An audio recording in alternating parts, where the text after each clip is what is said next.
우리에게 주신 하나님 말씀 신약성경 로마서 12장 1절 2절 말씀 뜻을 생각하시면서 한 목소리로 봉독하시겠습니다. 함께 봉독합니다. 시작. 그러므로 형제들아 내가 하나님의 모든 자비하심으로 너희를 권하노니 너희 몸을 하나님이 기뻐하시는 거룩한 산 제물로 드리라. 이는 너희가 드릴 영적 예배니라. 너희는 이 세대를 본받지 말고 오직 마음을 새롭게 함으로 변화를 받아 하나님의 선하시고 기뻐하시고 온전하신 뜻이 무엇인지 분별하도록 하라. 아멘. 이 시간 우리 이순훈 목사님 나오셔서 이제는 삶이다 라는 제목으로 말씀 전해 주실 때 큰 은혜 받으시기 바랍니다. 반갑죠? 반가우시죠? 크게 박수로 환영해 주시겠습니다.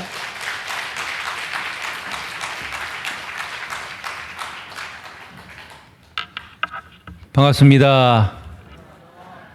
그동안 평안하셨죠? 예.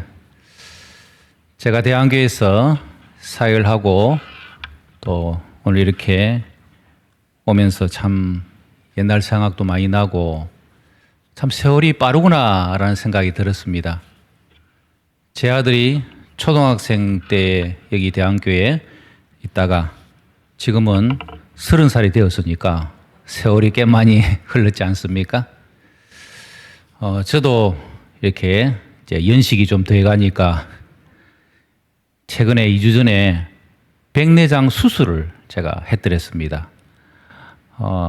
수술하고 나서 눈부심, 이게 너무 이렇게 심하고 힘들어가지고 할 수 없이 이렇게 안경을, 이렇게 색깔 있는 안경, 가디안 안경이라고, 이것도 꽤 비쌉디다.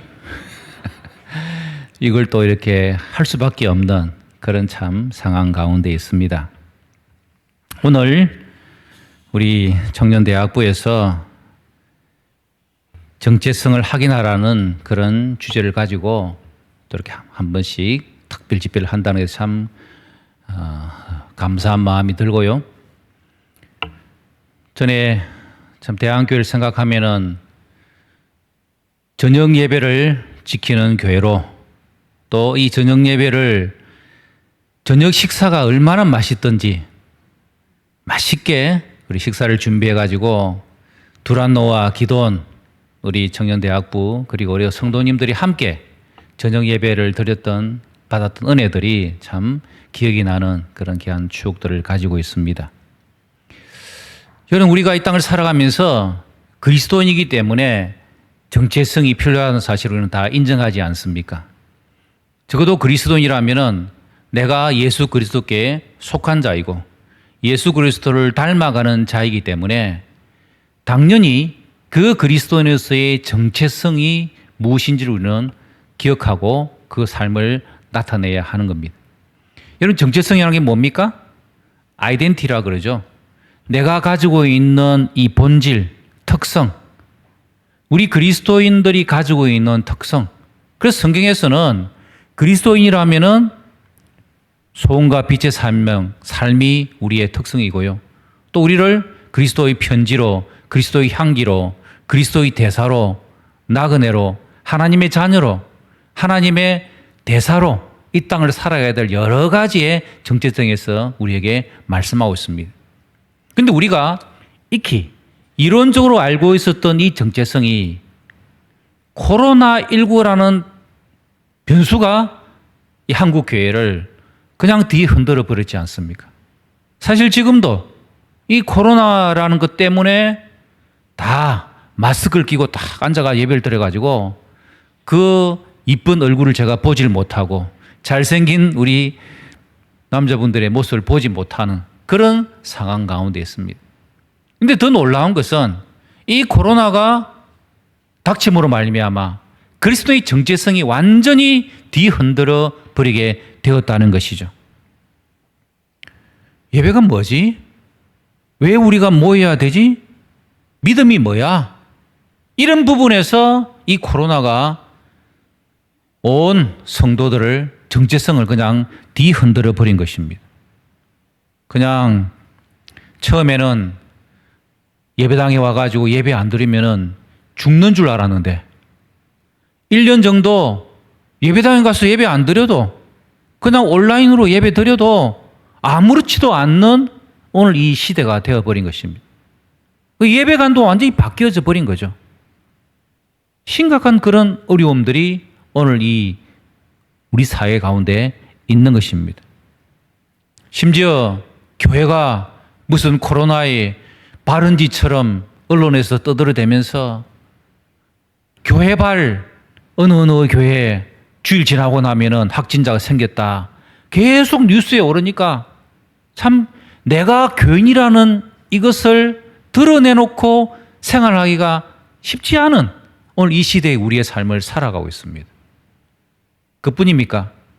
최근에 정인이 사건이 온 뉴스화되면서 정인이 양부모가 한국에 있는 유명한 크리스찬 대학교 출신이다 하더라. 또 양부는 어느 기독교 언론사의 직원이라 하더라. 심지어 그들의 친정 아버지 그리고 시아버지가 목사님이라 하더라. 이게 막 까발려지면서 한국 교인들의 민낯이 그대로 드러난 겁니다. 제가 그 정인이 사건의 양모의 친정 아버지 되는 목사님을 좀 알고 있습니다. 그 목사님 굉장히 점잖으시고요. 그 목사님을 통해서 이 딸이 성격이 좀 예민하다는 이야기를 들었어요. 그런데 이 딸이 전에 입양기관에서 일한 경험이 있어가지고 나도 결혼하면은 입양해서 키워야 되겠다는 그런 마음들을 이 자매가 가진 거예요. 그래서 결혼하고 아이를 이렇게 입양을 해가지고 키우는 과정 중에 그게 마음대로 잘 되지 않잖아요.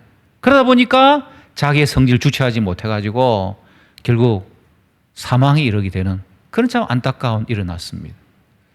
저는 그것을 보면서 오늘 우리들의 모습이 그렇구나. 우리가 크리스찬으로서의 선한 소원과 마음은 있는데 능력이 안 되니까 결국은 이런 재앙을 가져오게 되는 주범이 되는 오늘 이 시대의 우리의 모습이라는 것을 보면서 참 안타까운 마음을 가지게 되었습니다. 그뿐입니까? IM 선교회라는 데서 확진자가 막 나오기 시작하면서 제가 뉴스를 보다가 충격을 받았어요. 강주에 있는 IM 선교회 어느 교회에 확진자가 막 생기고 이러니까 그 동네에 사는 사람이 그 선교회 간판에 붙어 있는 주 예수를 믿으라 그리하면 너희 구원을 받으랴. 그 간판을 향해서 계란을 집어 던지는 모습을 제가 보고는 내 얼굴을 향하여 계란이 지금 날라오고 있구나.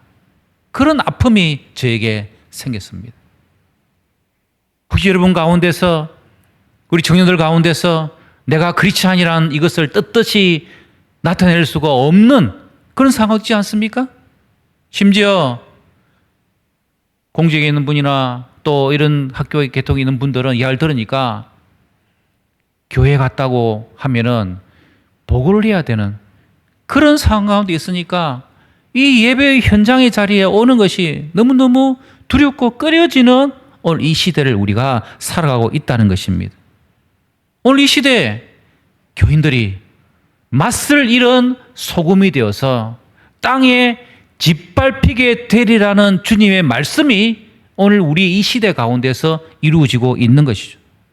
교회의 신뢰도가 땅으로 완전히 떨어져 있는 그런 참 위기 가운데 우리가 이 땅을 살아가고 있습니다. 오늘 우리가 읽은 로마서 12장 1절 2절의 말씀은 여러분이 잘 아시는 것처럼 로마서의 전반부가 끝나고 이제 후반부가 이어지는 말씀입니다. 1장에서 11장까지의 말씀을 통하여서 오직 의인은 믿음으로 말미암아 살리라. 우리의 구원은 믿음으로 말미암아 구원받는다는 그런 이론적인 것을 말씀했다면 이제 12장부터는 그 구원받은 자가 어떤 삶을 살아야 될 것인지에 대한 실제적인 말씀들을 우리에게 하고 있는 것이죠. 그래서 로마서 12장 1절에서는 그러므로 라고 말씀하면서 지금까지 모든 전반부의 말씀을 종합하여 내가 하나님 모든 자비하심으로 너희를 권하노니 너희 몸을 하나님이 기뻐하는 거룩한 산제물로 드리라. 이는 너희가 드릴 영적 예배니라고 말씀하고 있습니다. 오늘 이 시대에 우리 그리스도의 정체성이 무엇입니까? 그것은 내가 하나님이 기뻐하시는 거룩한 산제물이 되어지고 우리의 삶이 예배가 되는 삶을 사는 것입니다. 오늘 이 시대에 어쩌면 코로나 이후에 세상 사람들이 저와 여러분들을 바라볼 때의 시각은 제 크리스찬이야. 제 삶이 어떤지 내가 지켜볼 거야. 여러분, 우리의 삶을 보는 것입니다.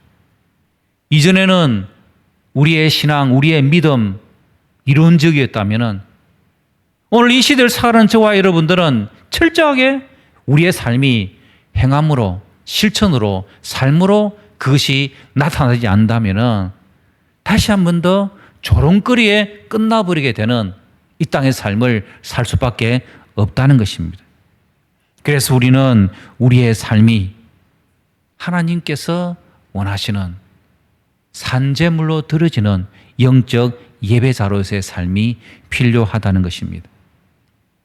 최근에 세문왕교회에서 은퇴하신 목사님께서 이런 글을 올리셨어요. 오늘날 한국 교회가 신뢰도가 너무 떨어졌기 때문에 그것을 회복해야 된다. 그래서 우리 목사님은 3가지의 운동을 펼쳐야겠다라고 이야기합니다. 그러면서 His people이라는 단어를 쓰면서요. His, 그의, 하나님의 people, 백성들, 하나님의 백성들을 다시 정체성을 회복하는 운동을 펼치자라고 제안을 했습니다. 저는 그 기사를 보면서 저게 참 도전이 되어졌어요. 그래서 제가 우리 교회 성도들에게 이것을 소개하고 우리가 이것을 실천하자.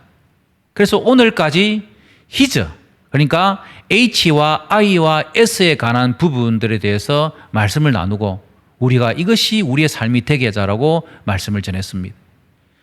His, HIS라고 일컬어지는 이 3가지 단어는 겸손이라는 단어와 정직이라는 단어와 금소라는 이 3가지 단어로 형성이 되어져 있습니다. 무슨 말입니까? 하나님의 백성들이 오늘 이 시대를 살아가는 그리스도의 정체성을 드러내는 것으로서 우리는 첫째, 겸손한 삶을 살자. 2번째, 정직한 삶을 살자. 3번째, 금소한 삶을 살자. 여러분, 이것을 오늘 저녁에 여러분에게 좀 소개를 드리고요. 그리고 결론을 마무리를 지으려고 하고 있습니다. 첫 번째, 우리가 겸손한 삶을 살아야 하는 것입니다. 여러분, 방송을 보면은 가장 핫한 연예인들 가운데 하나가 바로 유재석 씨죠. 유재석. 저도 그 친구를 보면은 참 기분이 좋아요. 유퀴즈 이런 거 할 때 들어보면 막 상치도 되고 재밌기도 하고 그런 모습들을 이렇게 보면. 근데 이 유재석 씨가 어떻게 하면은 지금까지 이렇게 인기를 잃지 아니하고 그것을 잘 유지했는가 누가 연구를 해봤더니 3가지 비결이 있더랍니다. 이런 것까지 연구하는 사람도 있어요. 이 3가지가 뭐냐 하면은 첫째, 프로그램 진행의 힘. 유재석 씨는 혼자 하든 여러 명이 하든 그 모든 프로그램에서 다 탁월하게 진행하는 힘이 있다는 거예요. 2번째가 이미지의 힘. 이 유재석 씨는 아주 다른 사람들에게 선한 이미지, 그런 것들을, 착한 이미지를 잃지 않는다는 것이죠. 3번째가 자기 관리의 힘. 연예인들이 웬만하면 높았다가도 또 스캔들에 빠져가지고 추락하기도 하는데 이 유재석 씨는 그러한 것이 없다는 것입니다. 제가 이 3가지가 하나로 합쳐진 뭘까라고 생각해 보니까 겸손이다. 선을 지키는 것, 분수를 지키는 것, 이것이다라고 정리가 되어졌습니다. 여러분, 성경에서는 선을 지키는 것을, 분수를 지키는 것을 겸손이라고 말씀하고 있습니다. 시편 16편 5절 6절의 말씀 우리 같이 읽어볼까요? 시작.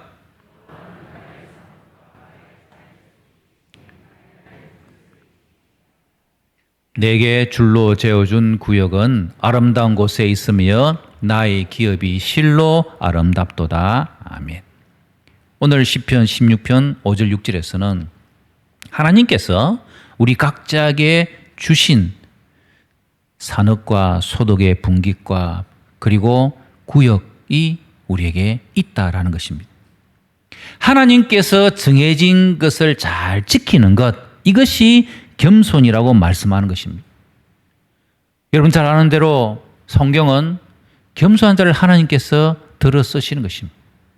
겸손한 사울을 왕으로 세워주셨다가 사울 왕이 교만해지니까 하나님은 다윗으로 왕을 바꾸어 가시는 것이죠. 겸손할 줄 알아야 하나님이 쓰시는 것입니다. 그래서 잠언 16장 18절에서는 교만은 패망의 선봉이요 그만한 마음은 넘어짐의 앞잡이라고 말씀하고 있습니다. 참 이상하죠. 사람이요 겸손하다가도 뭐가 조금만 잘 되면은 자기도 모르게 교만해지는 것입니다. 자기 판단이 다 맞다고 생각합니다. 잘 될 때 그때가 조심해야 되는 거죠. 어쩌면은 가장 성령 충만할 때가 가장 위험할 때인지도 모르겠습니다. 그래서 우리의 인생의 상 가운데서 지금 여러분들이 하는 일마다 다 잘 되고 모든 것이 다 형통할 때 하나님 앞에서 우리 자신을 돌아보는 겸손함이 필요한 것입니다. 제 친구 목사 중에 진짜 똑똑한 친구가 있어요. 공부도 잘하고 말도 잘하고 저보다는 조금 못생겼습니다. 근데 그 친구가 이런 말을 하더라고요.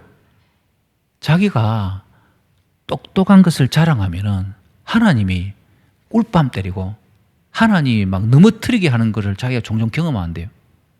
그래 그게 두려워가지고 자기가 이렇게 겸손을 하는데 워낙 똑똑하다 보니까 자기도 모르게 그냥 막 술술 말이 나오고 막 자랑 비슷하게 이렇게 말이 된다는 거예요.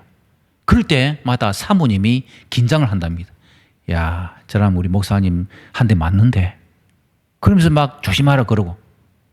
실제로 제가 이동원 목사님의 세미나 가서 들은 이야기인데 이동원 목사님도 그렇답니다. 참 우리 한국 교회 유명한 분이잖아요. 근데 이동원 목사님도 자기가 이렇게 막 자랑하고 똑똑한 체하고 이러면은 사모님하고 사인을 주고받기로 했대요. 그래서 목사님이 이렇게 막 좀 자랑한 말을 시작하면은 사모님이 한 종을 싹 가린답니다. 그래도 안 되면 두 종을 싹 가리고 그 사인의 의미는 두 눈 뜨고 못 봐주겠네 라는 거죠. 그러다가 그게 도가 지나치면 사모님이 이제 마지막 사인을 보낸 겁니다. 손을 막 흔들다가 확 뒤집는 거예요. 지랄하고 자빠졌네.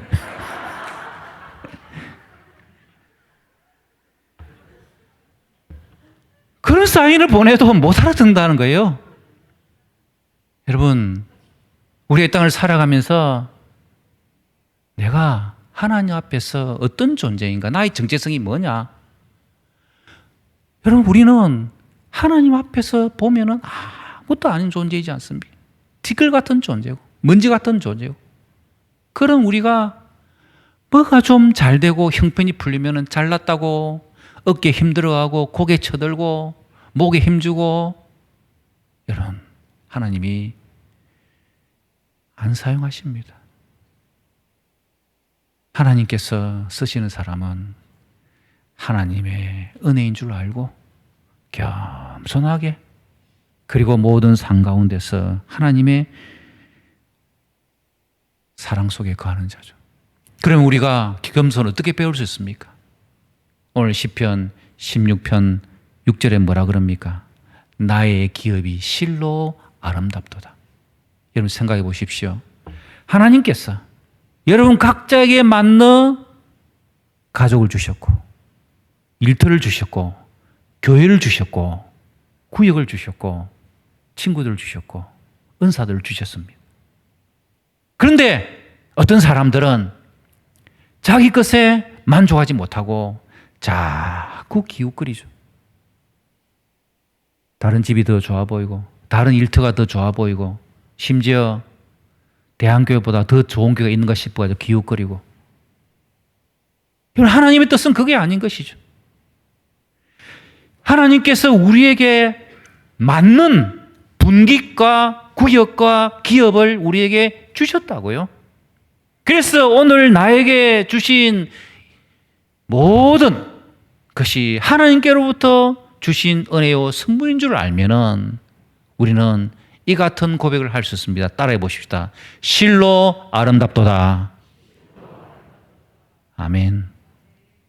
이 겸손의 고백이 우리 속에 있어야 하나님께서 여러분의 생애 가운데 역사하신 은혜가 있게 될 것입니다. 청년 여러분, 지금 여러분들의 삶이 희미하고 답답하고 어렵고 힘들어 보일지라도 그래도 하나님께서 나에게 맞는 이 상을 허락해 주셨구나. 그 믿음 가지고 지금 여기에서 겸손하게 하나님의 때를 기다리고 하나님을 바라보며 나아가면은 반드시 하나님께서 우리 청년들을 사용해 주실 줄 믿습니다. 두 번째는 정직한 삶을 살자고 말씀을 드렸습니다. 영도에는 정직 유부라고 있던데 여기에도 그런 게 있습니까? 예. 정직 유부라는 데가 있어요. 제가 쉽게 먹어봤더니 맛이 좋더라고요. 그러면서 야, 이름 참 잘 지었다. 정직.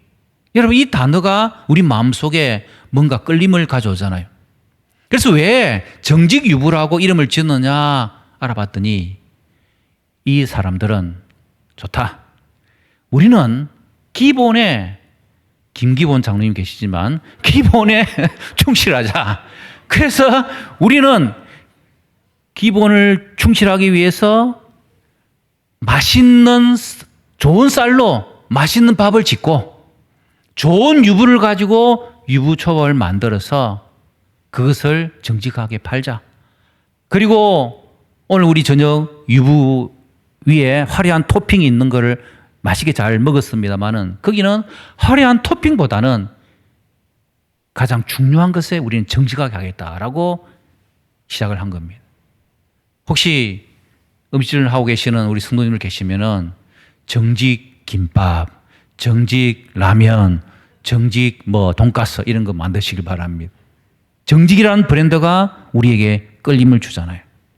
근데 여러분, 오늘 이 땅을 살아가면서 하나님께서 우리에게 말씀하시기를 정직을 하지 않으면은 우리는 잃어버린 게 있습니다. 그게 뭘 잃어버리냐? 자신감을 잃어버리죠. 그리고 다른 사람들부터 받는 신뢰와 존경을 잃어버리게 되고요. 더 중요한 것은 하나님을 잃어버리게 되는 것입니다. 오늘 다윗이 그런 고백을 하는 것입니다.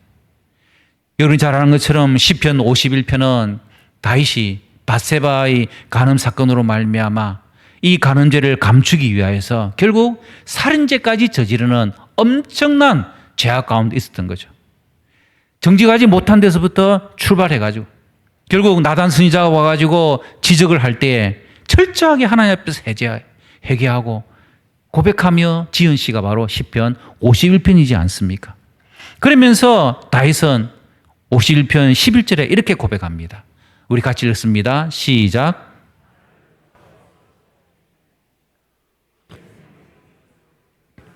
그렇습니다. 하나님을 잃어버릴까 두렵다는 거죠. 하나님, 제발 저를 하나님 앞에서 쫓아내지 마시고 성령님이여 저에게서 떠나지 마라 주시옵소서라고 그는 간구하는 것입니다. 하나님 앞에서 그 정직하지 못함으로 잃어버린 것이 무엇인지를 알았던 것이죠. 여러분 왜 하나님을 잃어버려야 될까요? 하나님은 그 짓을 미워하십니다. 잠언 11장 1절에 말씀한 것처럼 속이는 저울은 여호와께서 미워하시나 공평한 추는 그가 기뻐하시느니라. 장사를 하든지 뭘 하든지 그것을 이렇게 속이고 그 짓을 행하면 정직하지 못하면 여러분 하나님이 미워하십니다. 이번에 코로나로 말미암아 신천지의 실체가 드러나지 않았습니까? 신천지의 전도 방법 가운데 하나가 바로 모략이라는 거죠. 이 모략은 거짓으로 어떻게든지 저 사람을 전도하고자 그러면은 무슨 수를 써서라도 저 사람을 영혼을 가져야 된다. 그래서 의사도 아닌 사람이 의사인 척하고, 교수도 아닌 사람이 교수인 척하고, 목사도 아닌 사람이 목사인 척하면서 다가와서 다 각본가 끝에 작전을 짜가지고 사람들을 이렇게 미혹하는, 그것이 바로 신천지의 실체였지 않습니까? 하나님께서 그 짓을 미워하심으로 신천지의 실체를 드러나게 하신 것입니다. 결국 이들은 다 잃어버리게 될 것입니다. 여러분, 오늘 이 시대에 그 짓이 난무하는 시대를 살아가고 있습니다. 우리는 이 땅에서 어떻게 하면은 그 짓에서 벗어나 정직한 사람으로 살아갈 수 있을까요? 오늘 말씀 뭐라 그럽니까? 오늘 본문 10절에, 시편 51편 10절에 이렇게 고백합니다. 하나님이여, 내 속에 정한 마음을 창조하시고 내 안에 정직한 영을 새롭게 하소서. 이것이 우리의 고백이 되어야 하는 것입니다. 제가 몇 년 전부터 눈이 이렇게 막 흐릿해지고 설교 준비한다고 모니터 앞에 앉아 있으면 잘 안 보여가지고 막 답답하고 힘들더라고요. 그래서 이제 안과에 가서 했더니, 안경님에 가서 했더니 시력도 안 나오고, 그래 안과 가보라 해가지고 안과 가서 했더니 백내장이 왔다는 거예요. 근데 저의 문제점은 백내장이 눈동자 쪽으로 이렇게 덮어가지고 더 심각하다는 거예요. 그래서 이제 부산에서 최고 좋다는 병원에 가가지고 백내장 수술을 이렇게 잘 받았습니다. 그런데 이 백내장 수술이라는 게 알고 보니까 지금 여러분들이 다 저를 바라보고 계시는데 수정치를 통해서 저를 바라보는 거죠. 그런데 이 백내장은 우리의 하나님께서 만드신 이 수정체에 단백질이, 이것이 늙어서든 혹은 질병이든 뭐에 의해서 뿌옇게 되는 거죠. 그래서 요즘은 그것이 의술이 발달돼 가지고 눈 속에 있는 수정체를 부숴 가지고 빼내고 인공 수정체를 그 안에 넣는 겁니다. 인공 수정체도 종류가 여러 개, 단초점, 다초점, 멀리 보이게 할 수도 있고요, 가까이 보기도 할 수도 있고, 그리고 가깝고도 멀게도 볼 수 있는 다초점 렌즈를 이렇게 할 수 있는, 제가 무슨 안과 지금 홍보용 같은데 어쨌든 그런 인공 수정체를 이렇게 넣어서 제 수술을 이렇게 한 겁니다. 좋은 선생님이 해가지고 수술을 했는데, 월요일 날 이전에 왼쪽 눈을 해가지고 이제 수술하고, 다음날 이제 가가지고 안대를 풀고 오른쪽 이제 수술을 하려고 하는데, 왼쪽 눈을 안대를 풀었는데 뭐가 희미하게 잘 안 보이더라고요. 그래서 이게 왜 이러지는데 내 옆에 앉아있던 아줌마 한 명은 안대를 풀고서는 와, 잘 보인다, 광명이다, 이렇게 하는 거예요. 그 얘기를 듣는 순간, 야, 나는 뭐야, 낙심이 되는 거예요. 알고 보니까 이 인공수정체를 바꾸내었는데 그 인공수정을 싸고 있는 훈항이라는 막 자체에 이미 썩어 있는 거예요. 혼탁해 있는 거예요. 그래서 저를 수술한 의사 선생님이 하는 말이, 듣는 저는 상당히 기분이 좀 나빴습니다. 무슨 말을 하면은, 환자분의 눈을 예를 들어서 호박이라고 합시다.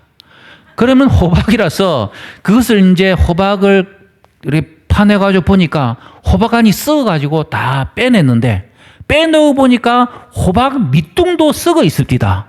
그래서 안 보인다는 거예요. 그래서 그러면 이거 어떻게 하냐 그랬더니, 한 석 달 뒤에 레이저로 다시 그것을 흐린 부분을 제거해야 된다는 것입니다. 저는 이번 사건을 겪으면서 참 우리의 영이, 우리의 마음이, 우리의 심령이 참 혼탁해져 있구나. 하나님께서 우리를 창조하실 때 가졌던, 그리고 예수 그리스도로 말미암아 우리에게 주셨던 새 피조물로, 새 창조주로, 거룩한 영으로, 거룩한 새 사람으로 우리에게 영을 허락해 주셨는데, 이 땅에 살면서 거짓과 세상의 것들로 다 우리는 때가 득지 묻어가지고 흐려졌다는 거죠. 흐려지니까 안 보이는 것입니다. 안 보이니까 답답하고, 답답하니까 힘든 거고, 여러분, 우리가 이 땅을 살아가면서 정말 하나님의 백성으로서, 하나님의 자녀로서 이 땅을 살아가야 될 사명이 우리에게 있는데, 우리의 심령이, 우리의 마음이 하나님 보시기에 거짓으로 둘러싸여 있으면, 여러분, 다윗의 고백처럼, 하나님이여, 내 속에 정한 마음을 창조하시고 내 안에 정직한 영을 새롭게 하소서라고 우리는 고백할 수 있어야 하는 것입니다. 눈 수술하고 나니까 안약 넣는 것도 얼마나 복잡한지 아마 백내장 수술하신 분도 다 경험하실 거예요. 아침 저녁으로 넣어야 되고 이 약 넣어야 되고 저 약 넣어야 되고 2시간만 넣어야 되고 막 알람 맞춰가지고 2시간 놓칠까 봐 넣고 뭐. 그래서 안약을 새로 넣을 때마다 하나님 제발 좀 제 눈을 좀 새롭게 해주십시오. 그러면서 넣고 있습니다. 그것이 정 안 되면은 석 달 뒤에 저는 다시 레이저로 다시 부연 부분을 제거해야 되는 그런 상황 가운데 있습니다. 여러분 우리의 매일매일의 삶이 여러 가지 세상적인 상 가운데서 오물로 뒤덮여 있고 세상의 문화 속에서 우리가 살면서 얼마나 많은 영향을 받고 있습니까? 그럴 때마다 우리는 날마다 성령님이여 내 안에 들어오셨어. 내 속에 정한 마음을 창조하시고 내 안에 정정을 새롭게 해 주시옵소서라고 기도하며 나아갈 때에 하나님 주시는 이 거짓의 삶에서 정직의 삶으로 바뀌어질 수 있는 것입니다. 여러분 우리가 정직함으로 살아갈 때 하나님께서 우리에게 어떤 행복을 주십니까? 그것을 깨달은 다윗은 이렇게 고백합니다.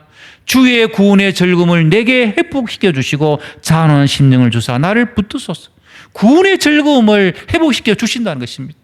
여러분 우리가 이 땅을 살아가면서 때로는 지금 이 상황 가운데서 정직을 선택하지 못하고 그 짓을 선택하면요 당장 손해를 봅니다. 저희 아들이 초등학교 때 좀 우리 아들 기억하시는 성도님 계신지 모르겠지만 그때는 잘 먹었어요. 그래가지고 살이 막 덕실덕실해가지고 똥똥했습니다. 그러니까 운동회 한다고 아내하고 이렇게 가서 봤는데 운동회 하면은 달리기 100m 달리기 하잖아요. 줄 서가지고 땅 하고 하는데 친구들은 앞에 나가는데 걔는 설설 나가더라고. 그러면서 땅이 지를 잡아당기는지 자꾸 뒤로 터지는 거예요. 그러다가 갑자기 신발이 획 하고 벗겨지는 거예요. 그러다 신발이 벗겨져가지고 얘가 돌아서가지고 이제 신발 줍고 이렇게 이제 막 가고 있는데 그 다음 아가들이 출발을 해가지고 꼬린 지점에는 걔가 1등으로 들어가 버린 거예요.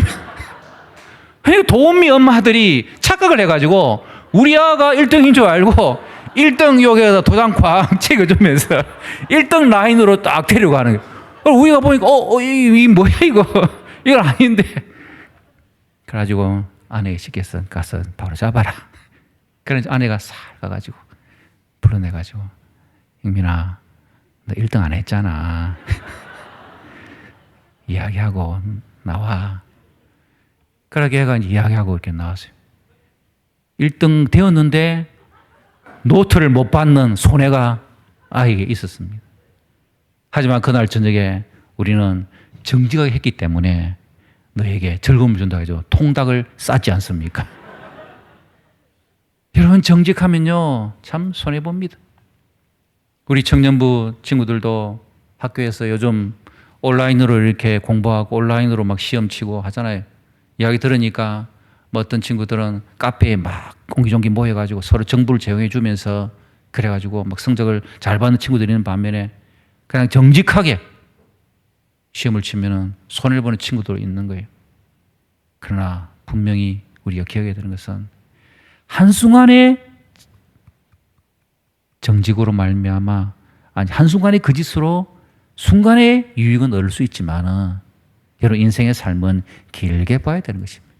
지금 당장 눈앞에 이익 때문에 내가 정직하지 못함으로 하나님 보시기에 정직하지 않는 사람으로 인정되면은 여러분 하나님의 쓰임 받을 수 있는 사람이 안 되는 것입니다. 그래서 다윗은 시편 112편 2절에 그의 후손이 땅에서 강성하며 정직한 자들의 후손에게 복이 있으리로다. 오늘 이 자리에 앉아 있는 우리 성도 여러분, 청년부 여러분, 한순간의 위기와 결단의 시간이지만 우리가 정직할 때 하나님께서 우리의 후손들에게 복을 주시는 하나님심을 믿으시길 바랍니다. 우리는 그 하나님 믿습니다. 제 선배 중에요, 진해에서 이제 사역을 하시다가 조기 은퇴하신 목사님이 계세요. 그 목사님 보면은 뭐 그렇게 똑똑하지도 않고 유능하지도 않고 뭐 그런데 아주 목회가 편안하고 또 목회도 얼마나 어렵게 잘 했는지 모릅니다. 그래서 주위의 사람들이 저 친구는 뭐야? 뭐 시기의 대상이 되기도 하고 그랬습니다. 그런데 그 목사님하고 대화를 나누면서 제가 받은 것은 그렇구나. 이분이 원래 울릉도 출신이에요. 부모님들은 지금도 울릉도에 있는 교회를 작은 교회를 섬기고 계시는데 울릉도에 있는 교회들이 여러분 다 고신교회들입니다. 그 고신교회를 이 부모님들이 평생으로 섬기는데 그 동네에서 그 지역에서 가장 정직한 분 하면은 그 목사님 부모님이란 겁니다. 시월조도 정직하게 하고 모든 신앙생활 세상 사람들로부터 동네에서도 저 사람들은 정말 정직한 사람이야 라고 인정을 받는 그런 은혜가 있었다는 거죠. 그 말을 듣고 시편 112편 2절 말씀이 맞구나. 정직한 자들의 후손이 땅에서 복이 있고 잘 된다는 그것을 목사님을 통해서 제가 보게 된 것입니다. 여러분 어렵습니다. 그러나 중요한 것은 내가 하나님 앞에서 정직을 선택하고 살아가는 것이 참으로 하나님께서 오늘 우리 그리스도인들에게 요청하시는 정체성이라는 것을 기억합시다. 그리고 세 번째, 여러분 우리에게는 검소한 것이 필요하죠. 여러분 최근에 시중에 잘 팔리는 책들을 이렇게 한번 쭉 알아보니까 주로 돈 버는 방법에 관한 책들이 많이 팔립니다. 요즘 많이 팔리는 책 가운데 등장하는 재미있는 단어가 나오더라고요. 주린이가 꼭 알아야 될 사항 몇 가지. 주린이가 궁금해하는 탑 질문 77가지. 여러분 주린이라는 단어 아세요? 이게 뭐냐 하면은 요즘 말도 참 잘 지어내요. 주식 더하기 어린이. 주식 초보자를 일컬어서 주린이라 한다는 것입니다. 그리고 요린이가 있죠. 요린이는 요리 초보자들을 요린이라 한다는 것입니다. 주식 초보자들 주린이를 위하여서 오늘 이 시대에 여러분 서점에 나가보세요. 어마어마한 책들이 쫙 깔려 있습니다. 그만큼 오늘 이 시대는 돈을 갈망하고 부자 되기를 소원하는 사람들이 얼마나 많은지 모릅니다. 여러분 누구에게나 다 욕심이 있지 않습니까? 저에게도 욕심이 있는 거예요. 눈 수술을 하고 제가 만족이 안 되니까 안경점에 가가지고 처음에는 보안경 하나 하고 그 다음에는 이거 좀 어떻게 할 수 없느니까 선글라스도 한번 하고 다음에 밤에 운전하려니까 너무 힘들어가지고 빛이 비친다 하니까 눈에 야광의 안경에 도움을 되는 안경에 그리고 또 운전자들을 위한 또 특별한 안경이 해가지고 제가 안경을 4개나 구하지 않았습니다. 50만이 들었습니다. 50만 원. 자족이 안 되는 거예요. 욕심이 있는 거예요. 그래서 이게 뭐냐라고 제가 말씀을 살펴보니까 잠언 3장 15절에 그 답이 있었습니다. 같이 읽습니다. 시작.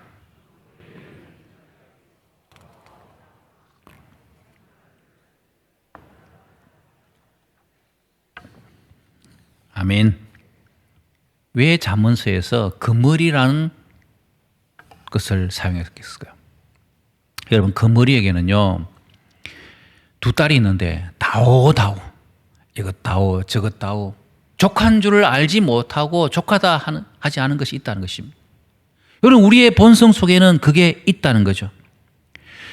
그머리가요 Y자 모양의 이렇게 상처를 내는 이빨을 가지고 있고 그것이 사람을 이렇게 탁 뭅니다. 그런데 참 신기한 거는 그머리가 나오는 침이 상처를 약간 마비시키는 효능이 있는 침이 나오고 거기다가 그 침이 혈액 응고를 막아주는 특수한 성분이 있다는 거예요.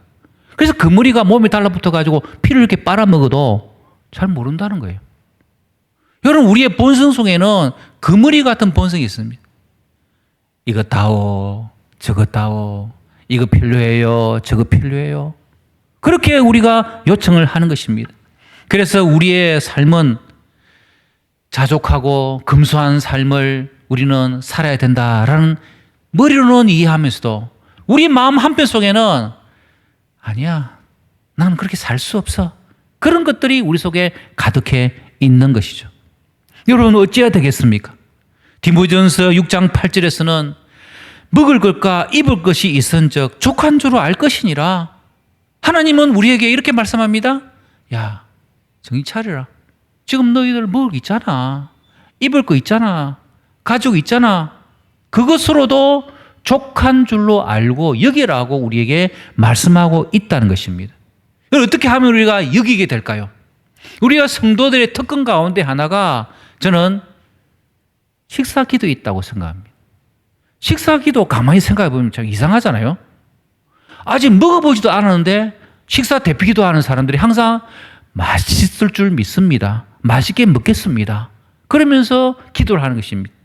무슨 말입니까? 미리 감사하는 거죠. 여러분 우리가 이 땅에 살아가면서 자족하며 금소하며 내가 족하게 여기며 살아갈 수 있는 가장 중요한 비결은 미리 감사하는 것입니다. 예수님께서 오병이의 기적을 행하기 전에 가져온 그것을 가지고 감사하시고 떼어주심으로 말미암아 오병이의 기적이 일어나지 않았습니까? 여러분 우리가 이 땅을 살아가면서 감사할 수 없는 상황들이 우리를 둘러싸고 있습니다. 그러나 우리의 인생의 삶 가운데서 여기는 것, 뭔지는 모르지만 일단 미리 감사하는 것, 그래야 나의 다오는 이 본성, 밑이 없는 구덩이와 같은 무한대의 구덩이와 같은 우리의 마음을 무한하신 하나님께서 채워주실 때만이 우리의 자족의 마음, 금소의 삶이 실천될 수 있는 것입니다. 여러분 우리가 하나님 앞에서 자족하는 마음을 가지고 감사하면서 살아가면요, 디모데전서 6장 6절에서는 자족하는 마음이 있으면 경건은 큰 이익이 되니라고 말씀하고 있습니다. 하나님과의 관계를 통해서 하나님의 은혜를 깨닫고 자유함을 누리고 행복을 누리고, 그리고 그런 사람들은 다른 사람들에게 베풀 수 있는 삶으로 나아가는 것이죠. 여러분 우리가 이 땅을 살아가면서 가만히 보면은 다른 사람에게 베품을 좋아하는 분들이 우리에게 있습니다. 우리 성도들 가운데서도 반찬을 만들어 가지고 교육자들 섬기기도 하고 또 이웃들에게 나눠주기도 하고 구역식구를 나눠주는 사람 얼마나 많습니까? 여러분 그것이 내가 없고 이러면은 절대로 나눠줄 수가 없습니다. 하지만 자족하는 것, 나에게 주신 것 하나님의 참 선물인적으로 감사하고 먼저 미리 감사하고 여길 때에 우리는 그것을 나눠줄 수 있는, 베풀어 줄 수 있는 삶을 살 수 있는 거죠. 놀라운 것은 우리가 베푸는 삶을 살면은 디모데 6장 19절에서는 이것이 장래를 위하여 좋은 터를 쌓아 참된 생명을 취하는 것이니라. 하나님 앞에서 장래를 위하여 놀라운 상급을 쌓는 삶이라는 것을 우리에게 가르쳐주고 있는 것입니다. 여러분 기억하십시오. 우리는 돈에 굶주리는 삶이 아니라 사명에 굶주리는 삶이 되어야 될 줄 믿습니다. 의에 줄이고 목말라야 하는 것입니다. 저는 대한교회를 생각하면은 목적교는 40일 캠페인을 잊을 수가 없습니다. 오늘 목사님과 대화를 나누면서 작년에 목적교는 40일 캠페인을 다시 한번 했다는 이야기를 듣고 참 그때 생각이 나면서 감사한 마음이 들었습니다. 여러분 목적교는 삶 5대의 중요한 것이 무엇이었습니까? 예배, 교제, 훈련, 사역, 전도. 저는 그것을 외운 것은 예수님의 교훈 사진이라고 외웠습니다. 예수님께서 우리에게 주시는 교훈 사진이 있다는 거예요. 앞자를 따면. 이 목적이 이끄는 삶, 사명이 이끄는 삶, 이것이 우리의 삶이 되어야 되는 거죠. 저는 개인적으로도 40일 캠페인을 시작하면서 하나님 앞에서 선하신 인도함이 있으시면은 저를 하나님의 살아갈 수 있는 곳으로 인도해 달라고 기도했고, 그 목적이 이끄는 40일 캠페인을 진행하는 중에 제사 영도 교회하고 연결이 되어져서 목적은 사실 캠페인을 마치고 제사 영도교회에 부임하게 되는 그런 일이 있었습니다. 가서 거기에서도 목적은 사실 캠페인을 제가 하게 되었죠. 이 사명은 로마서 12장 2절에 우리에게 다시 한 번 더 말씀하고 있습니다. 자, 12장 2절 말씀을 우리 같이 한번 읽어보겠습니다. 시작.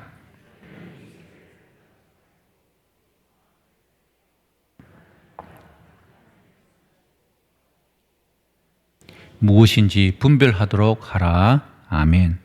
뭐라고 말씀하십니까? 이 세대를 본받지 말라고 말씀하십니다. 특별히 청년들에게 이 말씀으로 부탁드립니다. 어쩌면은 청년의 가장 시험과 유혹 가운데 하나는 이 세상의 유혹입니다. 모험직, 보암직, 지혜롭게 할 만한 탐스러운 것이 육신의 정욕과 안목의 정욕과 이생의 자랑이 우리 청년들을 유혹합니다. 그러나 하나님께서는 우리에게 뭐라고 말씀하십니까? 적어도 너가 크리스찬이야. 너가 성도야. 하나님의 자녀야. 하나님의 백성이라고 우리에게 말씀하기 때문에 우리의 정체성은 이 세대를 본받는 것이 아닌 것입니다. 이 세대에 그저 속해가지고 살아가고 흘러가면요, 그냥 홍수에 나서 물에 둥둥둥 떠내려가는 통나무에 불과합니다. 하지만 심한 탕류가 몰아치고 홍수가 몰아치더라도 작은 생선 한 마리라도 생명이 살아있고 그것을 거슬려서 올라갈 수 있는 힘이 있으면은 홍수를 이기고 탕류를 이기고 생명을 가지고 이 땅을 살아갈 수 있습니다. 여러분, 이 세대를 본받지 않는 것이죠. 이 세대는 어떤 것입니까? 탐욕의 길로 사람들을 이끌어가고 있습니다. 여러분, 세상에서는 네가 주인이야. 네가 최고야. 네 마음대로 해. 하나님의 말씀은 하나님이 주인이라고 우리에게 말씀하고 있습니다. 어쩌면은 우리의 이 땅의 삶 속에서 세계관과의 싸움입니다. 세계관이란 것은 세상을 어떻게 우리가 바라보는 시각의 문제인 거죠. 지금 제가 눈에 이 눈부심을 방지하기 위해서 노란색의 안경을 이렇게 끼가지고 지금 노랗게 세상이 황홀하게 보입니다. 어떤 안경을 끼느냐에 따라서 세상이 달리 보이는 것입니다.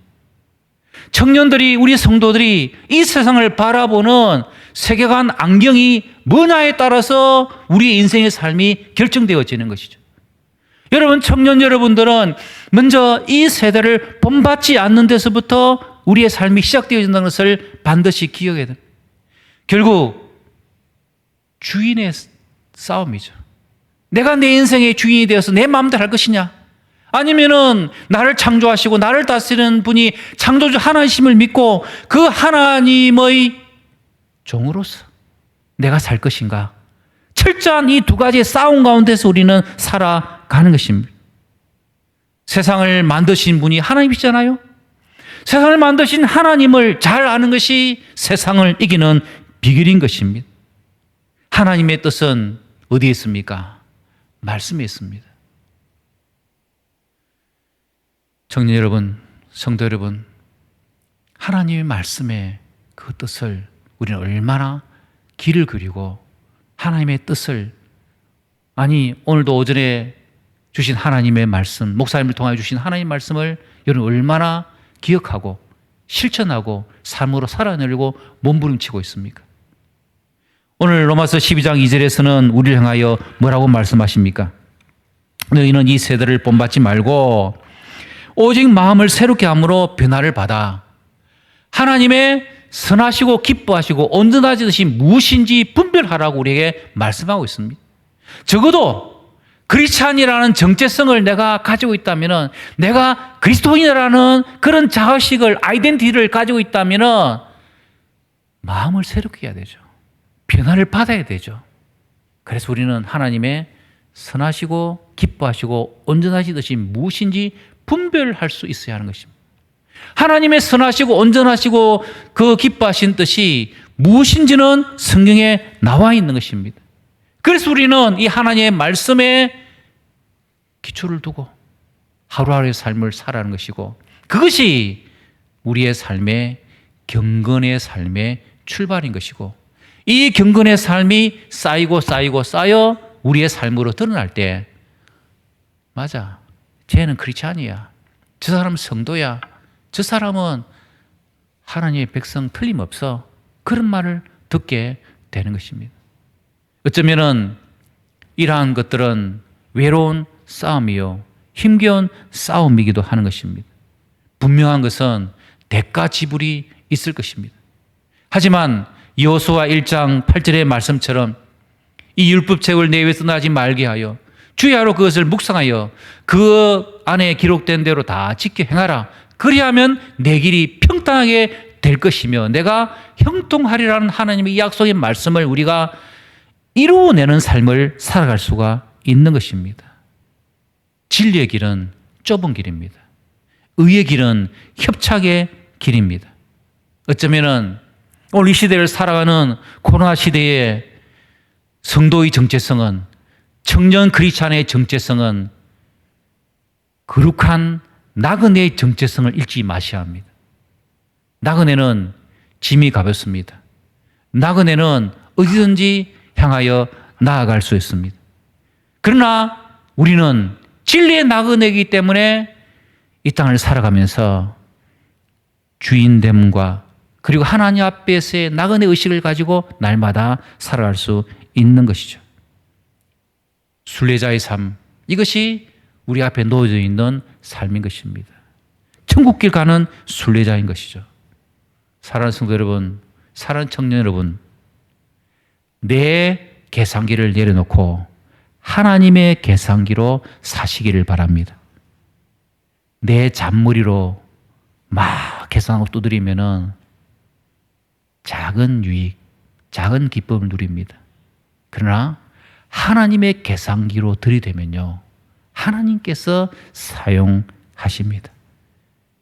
예수님의 보혈이 우리 속에 늘 임해하는 것입니다. 무엇보다도 저와 여러분들은 축복을 선포하며 복의 통로의 성도의 삶을 꼭 살아가시길 바랍니다. 여러분, 하나님께서 우리에게 요청하시는 것, 로마서의 말씀을 통하여 겸손한 삶을 살라, 정직한 삶을 살아라, 금수한 삶을 살아라.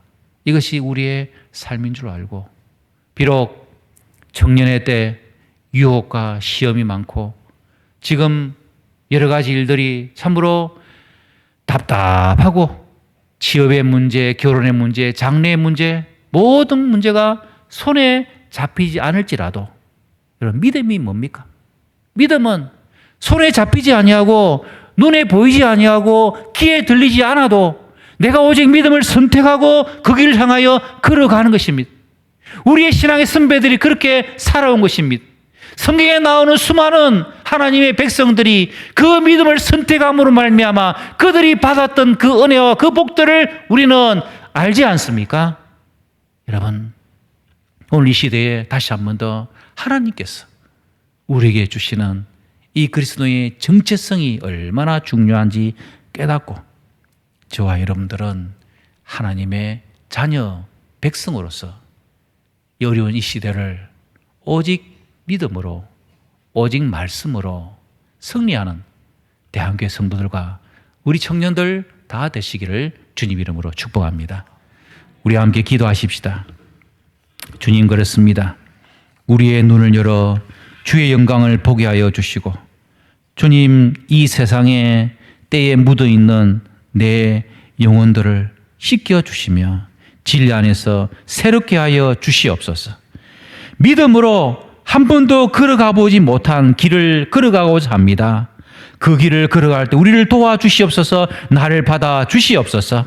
겸손한 삶, 정직한 삶, 금수한 삶이 있도록 도와주시고, 복의 통로 되어지는 우리 청년들 되게 해주시고, 우리 대한교회 성도들 되게 하여 주시옵소서. 우리 같이 한번 합심해서 기도하도록 하겠습니다. 아버지